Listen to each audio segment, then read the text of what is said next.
Hola, lectors! Aquí tenim a la Misha de convidada. Venim de gravar un vídeo repte de joc literari en el seu canal. Us deixo el vídeo per aquí dalt, per si voleu anar, que ens ho hem passat molt bé i ens hem rigut molt, però també hem sofert molt. Vols dir alguna cosa relacionat amb l'altre vídeo, Misha? Que m'has obligat a fer una cosa que pensava que no faria mai a la meva vida. Ja has trobat cert gustillo, al final. Perquè m'ha sortit millor del que em pensava, però... Benvinguda, Misha, entre lletres. M'encanta tenir-te aquí i, a més, la Misha em va proposar pel confinament, no?, fer com col·laboracions en la comunitat de lectors de booktubers en català per fer jocs literaris relacionats amb la literatura, per fer més amè el confinament i, bueno, vaig acceptar immediatament, primer perquè és la Misha i el que diu la Misha es fa i punt, o sigui, va a missa. Oh! El que diu la Misha va a missa. I, a més, trobo que és una molt bona iniciativa. Ja em va fer dos vídeos, dos jocs amb la Marta de Mar de Llibres que són brutals, que també us deixo aquí si puc els dos. I ara, doncs, ens proposem fer un nou joc literari que se'm va ocórrer ahir. Això no està gens preparat, no ens hem passat res ni d'això, a part de una sèrie de títols que cadascú ha llegit, alguns dels quals vam odiar o ens van decebre molt, i altres títols dels quals ens van encantar. I el joc serà, jo tinc aquí els títols de la Misha. I jo que tinc els teus... Tu és més maco, no? És una llauna, que tens més estil. Aquí tinc els títols de la Misha i ella té els meus, i en traurem 3 cadascun. Immediatament, doncs, l'altra persona haurà de fer una recomanació, li hagi agradat o no, sense mentir, però si no t'ha agradat has de treure només lo bo, és una espècie de pòquer, i jo o ella haurà d'endevinar si la recomanació és certa o ens està mentint. Ens està venent un llibre que en veritat no li va agradar. M'he explicat bé? És a dir, que posarem en pràctica les nostres cares de pòquer. Trec jo el primer títol? Vinga, va. Paper reciclat. Així m'agrada. Tens respecte al medi ambient. Deep Light de Frances Hardinge. Oh, vale! Deep Light, sí. Uau, no m'esperava que sortís el primer. M'encanta. A veure, és un llibre que, a més, amb això t'ho dic tot. És un llibre que me'l vaig llegir en anglès, no està ni tan sols encara s'ha publicat en castellà ni en català. I quan vaig veure que s'havia publicat vaig dir, necessito llegir-lo. I va valdre super la pena, em va arribar super ràpid. Me'l vaig llegir, va ser, diria que, si no el primer, el segon llibre que em vaig llegir en aquest 2020, me'l vaig llegir en 2 dies, va volar i em va flipar. És una història diguéssim, és rara, és una història rara, d'acord? És com American Gods, que m'ha encantat, que me l'he llegit fa poc, però costa d'explicar-la. Perquè és una de societat que viu en tipus caribenya, vull dir que és tot d'illes, i que en el passat havien adorat criatures marítimes gegants com si fossin els seus propis déus. Però un dia van desaparèixer i un d'ells tenia un cor que era molt poderós i es va perdre en les profunditats de l'oceà. Hi ha 2 xavals que són lladres, intenten sobreviure com poden i un dia es trobaran amb aquest cor per casualitat i serà el principi de la fi, diguéssim, no? I desencadenarà una pila d'aventures. És un món refrescant, exòtic i no us esperareu en absolut al final. És que o ets molt bona actriu... Jo dic que et va agradar realment, perquè, primer, perquè te'l vas comprar en anglès quan no havia sortit ni aquí, el vas anar a buscar activament, i és que em parles... És que és impossible que no t'hagi agradat. Jo dic que t'ha agradat. Jan, sóc molt bona actriu. No em va agradar? No. A veure, t'explico. Per què he pogut mentir? Per què te l'he colat? I al final, és que has dit que al final era inesperat, complet... Com? Mira, de fet, em va semblar un llibre superprevisible i em va decebre bastant. T'explico. Te l'he colat perquè Frances Hardinge és una autora que vaig llegir el 2019, vaig escriure el 2019, la vaig incloure en el BookTag al qual em vas nominar de cap d'any. Va ser la meva autora revelació, em va encantar. Vaig llegir La veu de les ombres, publicada per Bambú. Em va flipar, o sigui, va ser una alenada d'aire fresc, aquest sí que em va agradar molt, i quan vaig veure que l'autora acabava de treure un nou llibre. A més, hi havia una edició especial signada que venien a Waterstones i que me'l podien enviar per Nadal i jo vaig dir, sí, Amb tot el hype. I no, a veure, el que he dit és cert, el món és diferent, és peculiar, però és que ho veia venir i se'm va fer etern. Deia, és que on està aquí l'acció? On està? Això ja es veu a vindre, això... I no... Em va decebre. Veient el que m'havia sorprès... Completament, La Roda de les Ombres. Comencem fort. Oh, ja vas guanyant. Bueno, 1-0. Ara toca tu, no pateix. Vinga, va. Va. Tenim una educació de Tara Westover. Uau. És impressionant. És no ficció, és una autobiografia d'una dona que va créixer a Ohio en una família mormon radical. El seu pare tenia problemes mentals, era una espècie, tenia bipolaritat, tenia com obsessions de que el govern, els Illuminati estaven infiltrats en el govern i menjava el cap als seus ciutadans a través de l'educació i es va negar que ningú dels seus fills anés a l'escola i van viure superaïllat en un paisatge rural. Però la Tara Westover, la mateixa autora d'aquesta autobiografia, va lluitar en un moment donat per trencar a contracorrent de la pressió familiar i de la pressió religiosa també, per educar-se i arribar a la universitat. I de fet és graduada a Oxford. Jo trobo una autobiografia plena d'autosuperació, d'una dona valenta, i és un llibre que es llegeix, és molt amè, vull dir, és el registre de la Tara Westover mateixa i es llegeix molt bé, és molt fàcil de llegir, però és molt valent el que relata. És un llibre inoblidable que et fa posar en valor el que els nostres pares han fet per nosaltres i les oportunitats que hem tingut nosaltres i lo fàcil que ho hem tingut. Uau, vale. Ei, tu també m'has posat difícil, Déu-n'hi-do. Vinga, diré... Ai, no ho sé. M'encanta perquè mentre jo estava parlant del llibre tu estàs així. És que estava intentant notar el to de la teva veu, però ho has fet tot així bastant... No sé si expressament monòton. M'has desconcertat perquè has parlat molta estona de la trama i dic, això vols dir que no li ha agradat, però després has deixat anar frases molt maques al final. Va, diré que t'ha agradat. Sí. M'ha encantat. Una educació és, a més, un llibre que jo no m'esperava. Me'l vaig llegir perquè molta gent me'l va recomanar, però és un llibre que no em cridava massa l'atenció, però realment em va deixar una petjada molt important. Anem a desempatar. Vinga, va. Haru, de Flàvia Company. Sí, Flàvia Company, sí. A veure, és un llibre... D'acord? Diguéssim que és un... Ai, no sé com explicar-ho, vaig llegir fa molt de temps. Molt de temps, fa uns quants anys.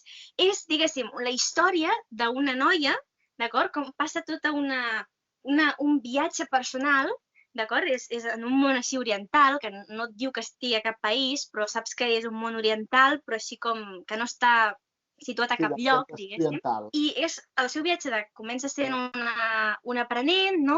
Amb altres xavals, però al final, diguéssim que ho deixa, se'n va a la seva bola, i no et vull explicar el final, no? I és un llibre que està ple de reflexions sobre la vida, a més inspirades precisament en tot el que són les filosofies orientals i a més el llibre és molt especial perquè està fet així com tot de paper reciclat i vull dir que les pàgines són desiguals i la veritat és, a més he llegit altres coses de la Flàvia Company i m'han agradat molt i realment és un llibre que es queda amb tu. Quan l'acabes de llegir t'acompanya durant molt de temps. Esto es mentira. Ja, soc molt bona actriu, de veritat que sí. No! Però mentida, no em va agradar. Em va encantar. És un llibre brutal. Brutal! De veritat, sí, és... Mira... Com me la coles! Però, a veure, jo t'explico com he arribat a la meva conclusió. La trama gairebé no la recordaves. Anaves dient, a un lloc, jo què sé, por ahí. I sobretot has ressaltat com a bones coses de l'edició. Sembla la típica història d'un llibre que et sembla molt bonic, molt d'això, el comences a llegir i dius, i l'oblides. Estratègia, ja no estratègia, sí. El meu joc, m'estàs guanyant el meu joc, o sigui... Mira, és un llibre que realment no importa tant la trama com el viatge de la Haru. Les persones amb les que es va trobant, de procedències molt diferents, a l'ella que comença a ser molt rebel, no vol escoltar el seu mestre i al final se'n dona compte de que tenia raó i ho passa molt malament. És un viatge de l'heroi, diguéssim. Però no és un llibre tant de drama, sinó això, de reflexions. I és que cada pàgina és d'aquestes que... Aquestes sí que em vaig fer un pat de subratllar, perquè amb llapis, perquè cada pàgina està ple de reflexions subtils. A més, són reflexions subtils que no t'ho donen mastegat. No són de, hoy puede ser un gran dia, cree en ti mismo, no? El que posaries en una tassa, no. Sí. A més, es nota que l'autora, això és veritat, ella ha llegit altres coses seves i ha viatjat moltíssim. Realment s'ho pren al peu de la lletra, tot el que ella explica en aquest llibre, ella també ho fa com a persona i és preciós i quan l'acabes de llegir realment veus el món d'una altra manera. I també és veritat que me'l vaig llegir fa temps, l'hauria de tornar a rellegir perquè tampoc no recordo exactament, no tinc molt clar algunes coses, però recordo que em va encantar i els missatges que tenia em van flipar. He passat de dir no he de llegir aquest llibre a l'he de llegir. Com jugues amb mi, això? Però tu series una gran jugadora de pòquer, Quanta estratègia. Doncs vinga, et toca. Lincoln el Dardo, de Saunders. Vale. Aquest llibre em va encantar. Aquest llibre em va encantar i mira que jo, és estrany. És casualitat que els dos llibres que has tret són literatura contemporània quan ja saps que a mi m'agrada molt llegir llibres clàssics que hagin passat el filtre. I realment, un altre cop, és un llibre que no em cridava gens l'atenció per la trama. Per la sinopsis, dius, trobaràs la història de com Lincoln, el president Lincoln, que va afrontar la guerra civil dels Estats Units, se li va morir el fill. Un fet com aquest, que dius, bueno, és un fet de la història que a mi... Però George Saunders crea com una espècie d'univers de narradors, de fantasma, que narren el pas d'aquest fill del Lincoln que es va morir pel Bardo. El Bardo és com a l'espai entre la vida i la mort, una mica els fantasmes, no? I et porta una mica en aquest cementiri. Hi ha moltíssims narradors, és fàcil que et perdis. Jo, de fet, vaig haver de tornar a començar la novel·la perquè m'havia perdut completament, però si al final entres en la trama i l'entens, t'agradarà molt i et trasllada una reflexió molt bonica sobre la mort, sobre la vida i sobre també què pots creure i què no. Mira, no has parlat tant dels teus sentiments. Has dit que t'havies perdut, que havies hagut de tornar a començar, que havia sigut com difícil de llegir, que això normalment tira enrere. I per això diré que t'ha agradat, que m'estàs intentant fer la pirula. Em pensava que et tenia! Ui, que bona! Estic flipant, Però t'ho juro que estic flipant. Em va encantar. I mira que és cert que vaig haver d'abandonar-lo i tornar a començar, O sigui, no es poden dir mentides en aquest joc. És completament cert. Veient el que estàs llegint, segur que hi ha llibres que t'han costat però t'han agradat. Em va encantar, és un llibre inoblidable. Bueno, encara pot passar qualsevol cosa, encara pots guanyar un punt, encara que sigui. Per la meva dignitat, sort que no hem ficat cap càstig en aquest joc. Serena, de Dolors Garcia i Cornellà. Serena, de la Dolors Garcia i Cornellà. És el primer llibre seu que vaig llegir, després he llegit altres llibres de la Dolors. Tots ells m'han agradat, tots. I Serena és un llibre que tinc un record molt maco d'ella, perquè va ser un llibre que el vaig veure perquè m'agradava la portada, tal qual, jo estava passejant per la llibreria, em va agradar, vaig llegir una miqueta la sinopsis i no sabia si comprar-me, però al final vaig dir, vinga, va, li vaig donar una oportunitat. I em va fascinar. És la història de... No t'ho perds, no sé si molta gent ho sap, però a Catalunya va haver-hi un terratrèmol molt heavy, o sigui, molt heavy, el 1428, que va sacsejar pràcticament tota Catalunya, però sobretot, bueno, sí, és que va arribar fins a Barcelona, o sigui, crec que es va originar per Girona, per Olot, però va arribar, la rèplica va arribar a Barcelona, va ser molt fort. I la història comença amb la Serena, que és una de moltes germanes, quan acompanyen a la seva mare, que està a punt de donar llum a l'església de Santa Maria del Mar, perquè és la Candelera, el dia de la Candelera, i totes les embarassades, les que havien donat a llum feia poc, doncs havien de participar en la processó. I resulta que arriba el terratrèmol i, clar, tota l'església, bona part de l'església es derrumba, mata la seva mare i, això sí, és a temps de donar llum abans de morir-se i, clar, la Serena es troba amb tropocientas germanes, amb un pare que a més el tenen segrestat uns pirates i s'ha de fer càrrec de tota l'empresa, al que es dedicaven, que eren tapinaires, s'encarregaven de cosir les soles de les sabates amb papers i ha de tirar endavant tota la família. Però, a més, hi ha intrigues de coses que els hi passen a les seves germanes, d'intentar recuperar el seu pare, un noi que apareix de cop i volta i ella que es pensa que no està preparada per l'amor, doncs li fa tilín. I la documentació és genial, és un llibre preciós també pels personatges, et parla també de les dones que intentaven ser metgesses una miqueta també esquenes de la gent i que les consideraven bruixes i hi ha relacions molt boniques, la documentació és preciosa i de veritat és molt curtet, però no és un llibre d'acció, de molta trama, sinó més aviat això de les relacions, de la documentació, de viatjar a Barcelona en el temps i el tinc guardat en el meu cor. És un d'aquests llibres que realment, vagi on vagi, sempre que puc el recomano també. Jo dic que t'agrada, és que ho sento, però no pot ser que no t'agradi. T'agrada. No pot ser. Sí, m'encanta, Serena! És que jo, t'ho juro que estava intentant veure estratègia, però dic, és que és impossible que parli així d'un llibre i no li hagi agradat. Ostres, no sabia allò del terratrèmol. No, vull dir, i va ser molt heavy, vull dir, Barcelona va quedar feta caldo, la veritat.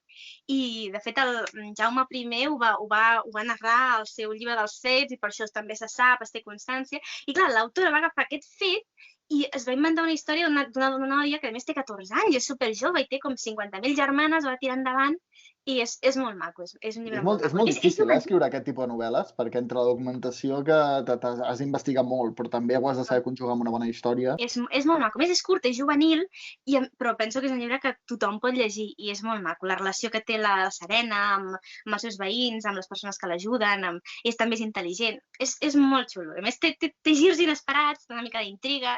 I ha salvat la meva dignitat en aquest joc. També. Ei, que puc perdre, encara puc perdre, queda un llibre. No pots perdre. Només decideix si més país o menys. Ara m'has de recomanar Moby Dick, de Melville. Un clàssic dels clàssics. Moby Dick és l'obra mestra de Herman Melville. És un dels pocs clàssics que el seu autor, quan es va ficar a escriure, va dir escriure un clàssic. I realment és això. A través de les aventures d'uns mariners, uns caçadors de ballenes, perquè en aquella època la grassa de la ballena es feia servir com a oli per fer els llums, seria l'electricitat d'avui, i anava molt demandat, doncs feien grans viatges per tots els oceans perquè les ballenes s'havien anat retirant al centre de l'oceà i havien de fer cada travessies més llargues per trobar ballenes, matar-les i treure'n tot aquest oli de balena. I narra la història de com un d'aquests vaixells que van a una d'aquestes expedicions i fan la volta per tot el Pacífic i l'Atlàntic i no tornen en anys a casa, és capitanejat per un home que s'ha decidit venjar de la temuda balena blanca, que és un mite real. Les balenes no són gens violentes. I és una balena gegant, blanca, única, que havia enfonsat un vaixell. Aquest vell capità està decidit a venjar-se i anar-la a matar. No només la història del capità, sinó de tots els mariners que no saben a què estan anant, es pensen que van a una expedició normal, però en veritat estan participant una mica a la venjança d'aquest mariner. I té un final absolutament impressionant. I a part d'això, és un tractat de biologia sobre les balenes, sobre les tradicions de la caça de balenes en aquella època, sense renunciar a una anàlisi dels personatges brutal, que fa aquest llibre un merescut clàssic. Ara no sé si estàs anant a fer estratègia, si t'he pillat o no t'he pillat. Ara m'has desconcertat, Està clar que vols guanyar aquesta ronda. I a més, em vas passar molts clàssics. Vull dir, segur que hi ha algun clàssic que no t'ha agradat, però diré que t'ha agradat, va. No m'ha agradat gens. Estava dubtant, És d'aquests clàssics, jo sempre que em pregunten un clàssic que no et va agradar gens, dic Moby Dick. Que sí, que té uns personatges interessants i tot, però una cosa que s'ho podria haver ventilat amb 200 pàgines, 250 pàgines, són gairebé 800 pàgines de tractats de balena, però és capaç de parlar durant 200 pàgines de l'anatomia de balena. I dius, mare meva. Però hi ha molta gent que li agrada. O sigui, és un llibre que ho odies o t'encanta. Salva la meva dignitat!